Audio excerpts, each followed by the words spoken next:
Two best American grandmasters Fabiano Caruana and Hikaru Nakamura clashed in the first day of 2025 Champions Showdown in St. Louis.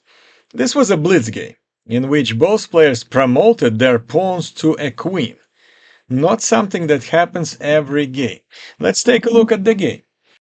E4 by Caruana, he is playing white, e5, knight f3, Nakamura plays knight c6, and after bishop b5, we have Rui Lopez on the board. Very, very popular opening, and probably the oldest opening there is. After knight e7, we have a Kozio defense. Castle for white. Nakamura jumps the knight to g6. Caruana gains the center with the move d4, exchange the pawns on d4, exchange the knight on d4, and after queen takes d4, white's position is considerably better because they have very active queen on d4 that cannot be knocked out from this square by the knight because the knight is already exchanged. c6, knocking the bishop, retreats to e2, and queen b6, offering the exchange of the queens. Caruana declines it by moving the queen to c3. Nakamura is being persistent and would like to exchange the queens again with queen b4. Caruana still says no. For the third time in a row, Nakamura offers the exchange of the queens, and Caruana still says no. Queen b3. Bishop develops to e7, bishop develops to e3. Nakamura plays actively with the knight to f4, hitting the bishop on e2. Bishop f3, going away from the attack. Queen f6. And Caruana develops the knight on d2. Short castle, g3, asking the knight where it will go. It went to knight e6.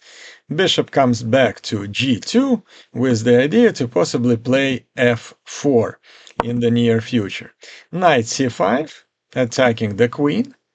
And if the queen goes away to, let's say, to c4, then the queen can take on b2 in some future variations, although right now the knight would be under attack, so it would not be possible. So queen went to c4, the knight on c5 is under attack, b6, and now Nakamura has several threats. First of all, bishop a6 to pin the queen to the rook and win the exchange, and also the pawn on b2 is under attack. Queen d4, and now Caruana offers exchange of the queens. And now Nakamura says no to that. Queen g6, a4, starting some activity on the queen side of the board for Caruana. Then black answers with active move f5 to open the f file for the rook for black. Exchange of the pawns on f5. Rook goes to e1, and that's a mistake because black has the move bishop f6, attacking the queen and then potentially taking the pawn on c2. If this in this particular position, if Nakamura took the pawn on c2, that was also very much possible, but I guess he didn't want to get into some variations of knight e4, knight takes e4, bishop e4, and this position, although computer says it's even, those two bishops look very active, very dangerous, and white has definite activity, definite developing initiative, although they're without a pawn. Nakamura didn't want to go into this position and played bishop f6. Caruana moves the queen to b4, and now Nakamura takes the pawn on c6. Now the exchange of the queens is necessary because there is a check, and if you don't exchange the queens, the white would simply take it on c2, exchange of queens on c4, and d5, attacking the knight on c4, which makes total sense because as soon as the knight moves away, black can take the pawn on b2. They should not really take it right away, because after rook b1 attacking that knight, and let's say the bishop goes back to f6 after a5, white has some compensation for two lost pawns with some activity on the queen side. Therefore, in this position, after d5 and knight d6, Caruana just moves the bishop away to d7, and rook a2 protects the pawn on b2, protects the pawn on a4. Nakamura plays knight d3, attacking the rook on e1 and attacking the pawn on b2. Caruana decides not to defend the pawn on b2 with, let's say, the move rook e2, but play more active, rook d1, hitting the knight on d3, and knight goes back to b4. Knight takes b2 was totally fine as well, by the way, but Nakamura decides to play more active chess. He plays knight b4, attacking the rook on a2, and after rook a3, he still doesn't take the pawn on b2, because in this case, after rook b3, the white rook would attack both the knight and the bishop, and after bishop e5, knight c4, it's a very complicated position, with knight on b4 is under attack, knight on e5 is under attack, this pawn is pinned, so definitely some counterplay for white. Nakamura plays a lot more safer. He, in this position, just goes knight c2, hitting the bishop on a3, hitting the rook on a3. The rook has to go away, rook b3. Knight takes e3, rook takes e3, and rook goes to d8. This position is totally winning for Nakamura.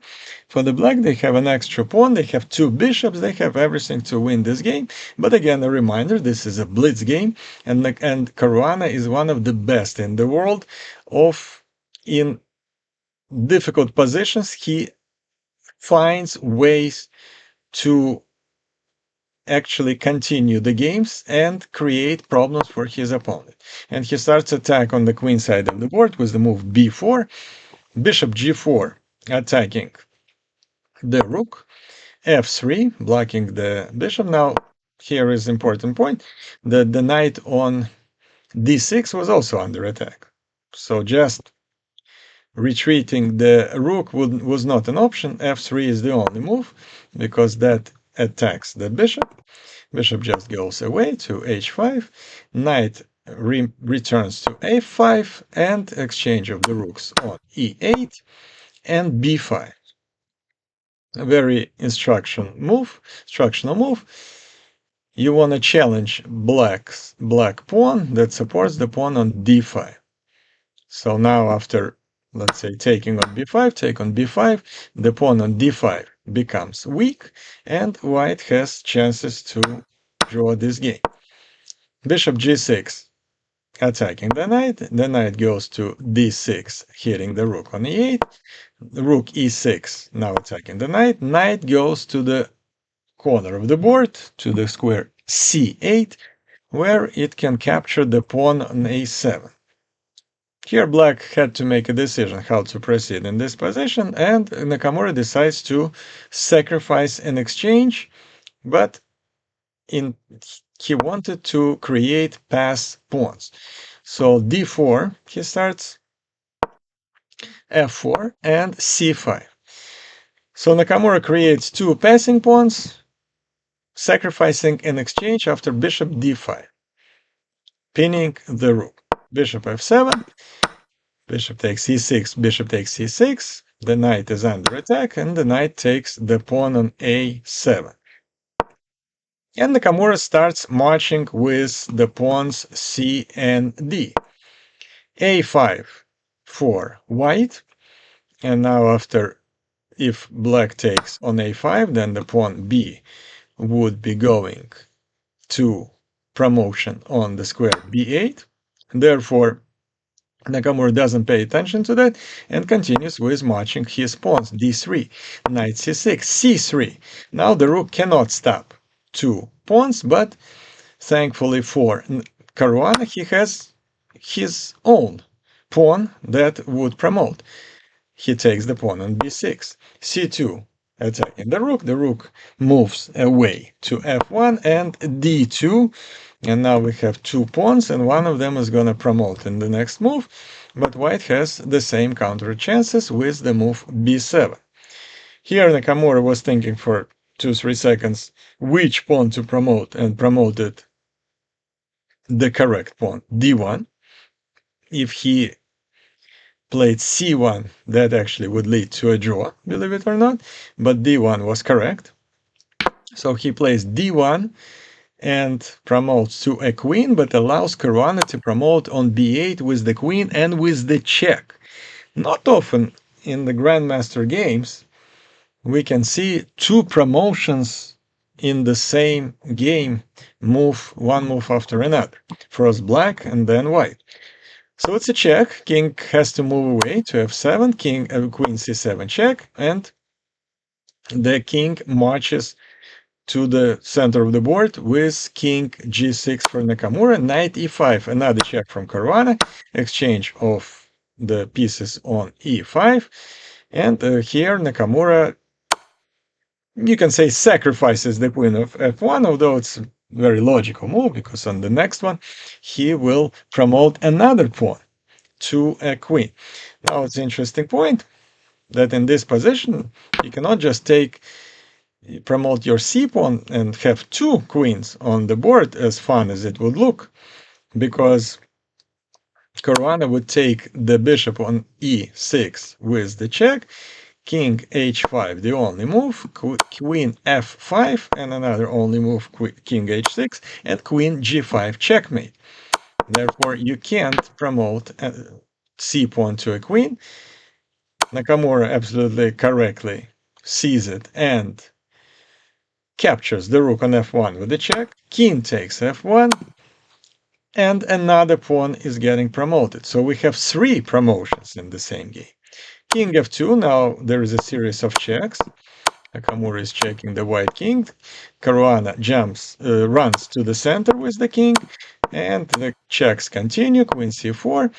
This position is winning for black, but not easy, and because we have 2 pawns for the bishop. And again, a reminder, this is a blitz game, and both players are playing with seconds left on the clock. Bishop f5, starting to create some chances maybe of checking with the queen closer to the king on d3, let's say. g4, you cannot take on g4, because after queen g5 check, white take the piece back, and that would be a draw, or even chances to win for white. Therefore, another check on b3, king f2, bishop goes to d3, attacking the pawn on b5 with the bishop and the queen. Queen h5 check, king f6, queen e5, and here both players realize that the black cannot escape a perpetual check, and after series of checks, series of moves, it's a 3-move repetition, and the players agreed to a draw in an absolutely fascinating game that we saw in that blitz game between the 2 best American grandmasters that featured 3 pawn promotions to a queen.